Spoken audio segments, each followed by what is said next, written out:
República, do latim res publica, coisa pública.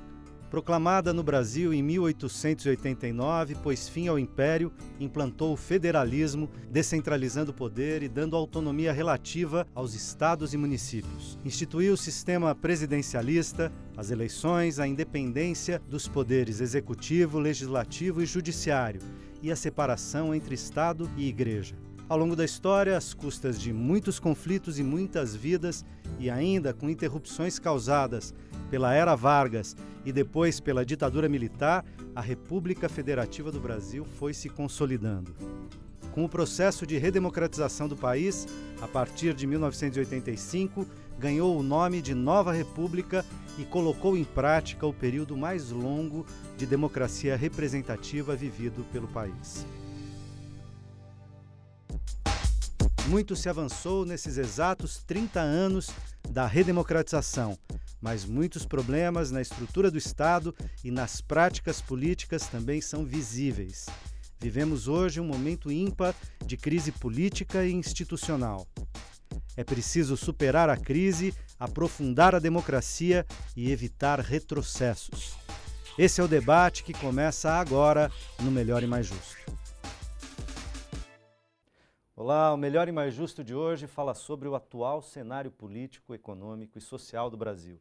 Para essa conversa eu tenho o prazer de convidar Aldo Fornazieri, cientista político e diretor acadêmico da Fundação Escola de Sociologia e Política de São Paulo, e Hugo Albuquerque, advogado. Bem-vindos. Obrigado. Crise política, estabilidade econômica, crise social, crise no governo, crise nos partidos políticos, insatisfações diversas, discursos de indignação, mas também de intolerância e de ódio por siglas partidárias, governos, veículos de comunicação, segmentos e classes sociais. Apenas 30 anos de democracia e a estrutura do Estado e do sistema político mostram desgaste ou esgotamento. Como interpretar o Brasil atual? Aldo, bem-vindo. Como é que a gente pode ler o que está se passando no Brasil hoje? Bom, eu entendo que existe uma crise de legitimidade das instituições políticas e sociais. Essa crise, digamos assim, ela teve um momento mais evidente em 2013. A crise que existe hoje, ela é uma continuidade de 2013, exatamente porque as eleições de 2014, elas não conseguiram relegitimar essas instituições que apresentam essa crise de legitimidade. Quer dizer, nós temos uma crise de legitimidade do parlamento, né, do Congresso, da presidência da República, dos partidos, e eu entendo que há também uma crise de legitimidade das instituições da sociedade civil. Por exemplo, os sindicatos. Os sindicatos, eles também estão com oligarquias nas direções que pouco representam a base. E, nesse sentido, várias entidades da sociedade civil também não conseguem mais representar aquilo que elas deveriam representar. Por que que acontece isso? Eu acho que acontece isso porque nós vivemos uma espécie de um fim de um ciclo.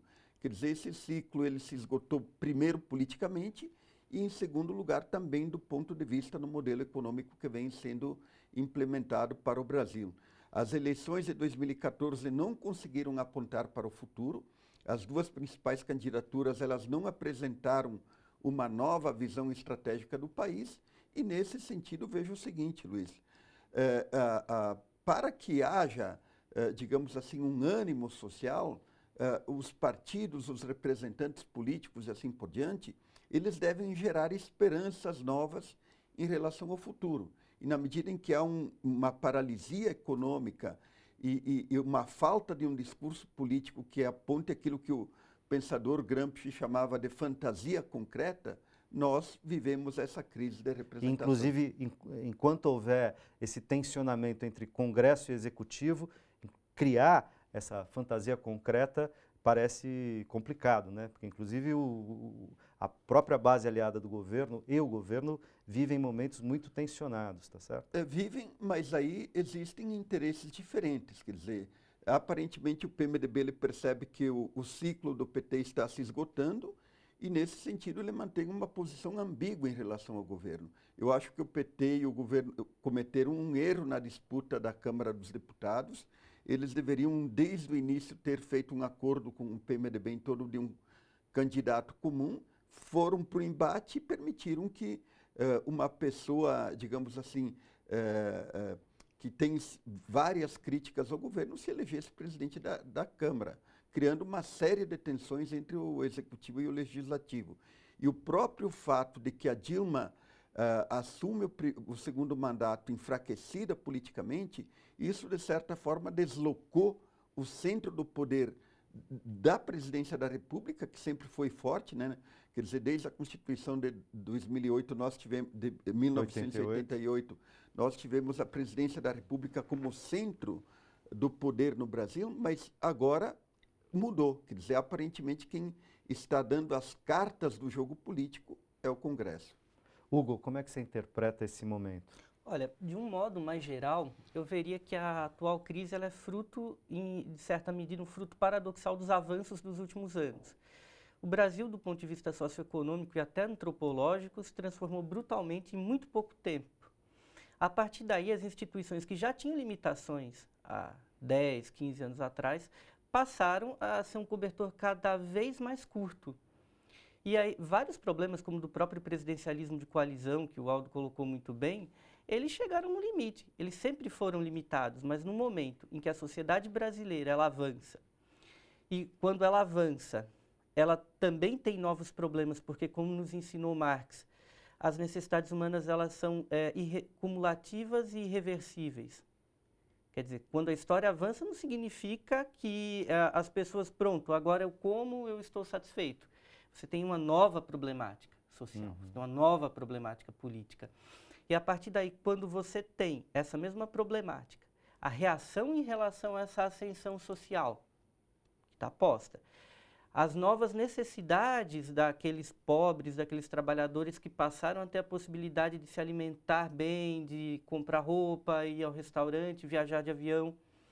Então, tudo isso cria um caldo muito paradoxal. É o que eu já, inclusive um pouco antes de 2013, eu escrevi a respeito da temática da nova composição de classe no Brasil. Ocorreu nos últimos anos aquilo que eu chamaria de uma ascensão selvagem de uma classe sem nome, porque todos buscam dar um nome para essa classe. Mas, na verdade, nova classe média, classe C, todos tentam atribuir um nome para, através desse nome, designar alguma forma de comportamento que ninguém sabe bem o que isso é. E o que isso é? O que, pelo menos, a gente pode ver, qual a parte visível dessa ascensão social? Que os pobres, que os trabalhadores, que os negros, que as mulheres passaram a ter uma condição relativa melhor ou menos pior do que eles tinham na sociedade brasileira, digamos, tradicional. E toda a organização dessa sociedade brasileira tradicional, ela também passa a reagir. E ela aprende, claro, não é porque esses setores são setores talvez até mais arcaicos, que eles também sejam burros. Ao longo desse tempo, eles fizeram oposição e aprenderam a fazer oposição e se aperfeiçoaram nisso daí.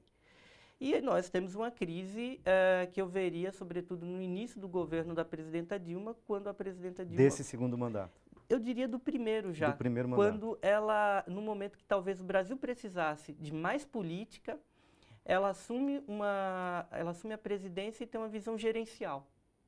Na verdade, de administrar os ganhos econômicos, produzir os ganhos econômicos, construir um modelo calcado numa subjetividade da nova classe média, sem saber o que isso implica, quer dizer, em vez do discurso que sempre foi o discurso do PT, de um discurso de construção da cidadania, um discurso, ao meu ver, economicista, que foi um tiro no pé.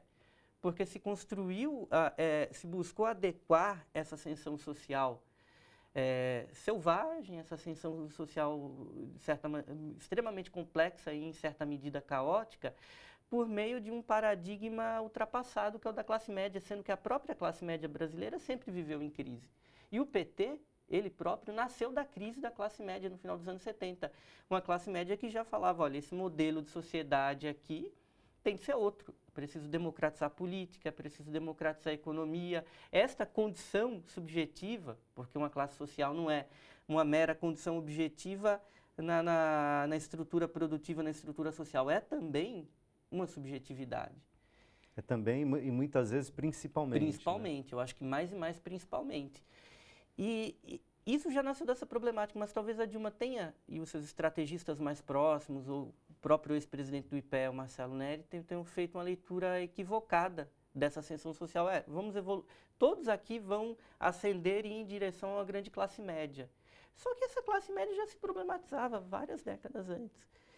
E isso expôs, é claro, toda essa limitação do nosso sistema, que agora chegou num ponto, concordo com o Aldo plenamente, porque o presidencialismo de coalizão é uma aberração. E eu só discordaria de um pequeno ponto, que não é agora que o Congresso dá as cartas, ele sempre deu nesse sistema, porque o presidente da República ele é chefe de Estado e de governo, porém, ser chefe de Estado, ok, você ganha a eleição, você está lá. Mas, para ser chefe de governo, você precisa ter governo, você pode ter maioria, você precisa ter maioria no Congresso. Só que o nosso sistema não prevê isso. O Congresso é eleito, o presidente é eleito. Não é como seria no parlamentarismo da maioria fazer o governo. Não, o presidente é eleito, ele precisa correr atrás de um Congresso extremamente difuso, para não dizer confuso, com várias agremiações. E como é que ele vai fazer um governo? Como é que ele vai fazer? Sobretudo no Brasil, onde o financiamento privado de campanha agravou a situação do quadro partidário, onde as leis não obrigam os partidos políticos a terem uma democracia interna. Então, como é que nós vamos construir uma democracia se internamente muitos partidos existem em época eleitoral e aqueles que não existem em época eleitoral têm um grau de democracia baixíssimo internamente? E essa miríade de partidos. Sim, tem dezenas e dezenas, e aí você tem um quadro muito complicado.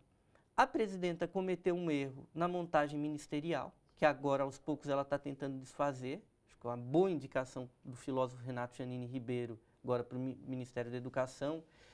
A boa indicação também do novo presidente do IPEA, o Gessé. Perdão. Mas assim, a montagem original desse atual corpo ministerial era um problema. E ela fez isso esperando não sei o quê, talvez vencer a eleição na Câmara, e ela ficou sem nada, ela ficou desautorizada. Então, nesse sentido, Aldo, a gente tem aquilo que alguns têm chamado de tempestade perfeita, né? Quer dizer, você inicia um novo mandato num quadro de esgotamento de certa condição institucional, de uma condição problemática do presidencialismo de coalizão, estou de acordo, e com um cenário econômico bastante complicado, talvez inclusive contando com erros na gestão econômica, sobretudo macroeconômica, do primeiro governo Dilma, que insistiu nas chamadas medidas anticíclicas por um tempo prolongado, talvez inclusive fazendo uma leitura de que eventos como a Copa do Mundo, depois o movimento de 2013, etc., e a eleição em 2014, não permitiriam,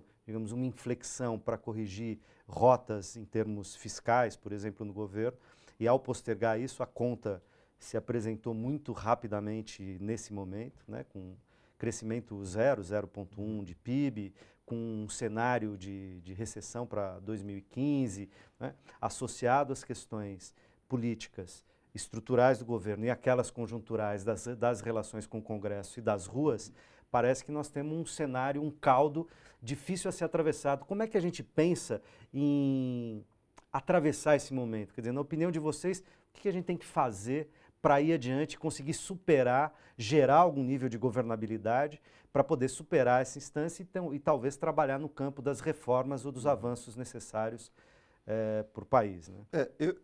Agora depende do ponto de vista que se olha essa crise, né? Quer dizer, tem vários pontos de vista. Tem o ponto de vista do PMDB, o ponto de vista do PSDB e tem o ponto de vista do PT e do governo. Digamos assim, do ponto de vista do PT e do governo, qual que é a saída? Eu vejo que o PT ele está extremamente desmoralizado junto à população, né? Quer dizer, o partido carrega aí uma pecha de corrupção e desde a época da campanha se viabiliza um antipetismo muito forte, né? No dia 15, um dos focos das manifestações era o Fora o PT. Eu acho que o PT cometeu erros gravíssimos no decurso do poder. Eu digo sempre que o PT chegou ao poder sem uma ideologia republicana e se corrompeu. De fato, o PT se corrompeu e foi leniente com essa corrupção. Agora parece que o presidente Lula está tentando fazer uma mobilização aí e colocar na rua esse problema da corrupção. Quer dizer, muitas pessoas que foram condenadas ou estão sendo acusadas de corrupção no PT são recebidas nas reuniões do PT como heróis. Quer dizer, isso é um contrassenso completo. Eu acho que o PT não pode ser condescendente com a corrupção, porque ele vai perder a legitimidade cada vez maior. E eu diria que a esquerda nunca entendeu o problema da corrupção aqui no Brasil e na América Latina. Quer dizer, todos os momentos fortes de desgaste da esquerda foram momentos também relativos à acusação de corrupção. E ela acha que isso é moralismo, que é o velho eudenismo e assim por diante. No entanto, nós temos que ter uma visão republicana sobre o problema da corrupção. Quer dizer, a coisa pública, ela tem que ser coisa pública mesmo, e não apropriada aí por velhos esquemas patrimonialistas que a esquerda ainda coloca em prática e viabiliza. Então, do ponto de vista do governo e do PT, eu vejo que a única saída é uma recuperação do próprio governo. Senão o PT não terá chance nenhuma em 2018. E essa recuperação do governo, do meu ponto de vista, ela passa pela implementação do ajuste fiscal, porque houve uma completa irresponsabilidade fiscal do governo no primeiro mandato. E aí me parece que há uma outra incompreensão da esquerda. Quer dizer, a esquerda acha que existem recursos ilimitados do Estado, que o Estado pode gastar dinheiro indefinidamente, inclusive para setores privilegiados, né? Várias desonerações que foram feitas no primeiro mandato, elas beneficiaram os setores industriais do grande capital que não investiram na criação de novos empregos. O BNDES foi uma verdadeira bandalheira emprestando dinheiro para o Friboi, que foi uma empresa que investiu nas campanhas eleitorais 10% dos recursos captados no BNDES, emprestou para o Eike Batista, que faliu. Quer dizer, então, eu acho que ocorreram erros gravíssimos. E aí veja o seguinte, quer dizer, eu acho que o governo, ele foi um governo que favoreceu o capital mais atrasado, porque foi um capital que não reinvestiu os recursos que foram destinados para ele pelo Estado. A chance do PT e do governo se recuperarem é reativar o crescimento. E essa reativação do crescimento passa por um duro ajuste fiscal. Eu quero ouvir o Hugo sobre isso, mas, Hugo, no próximo bloco a gente já volta.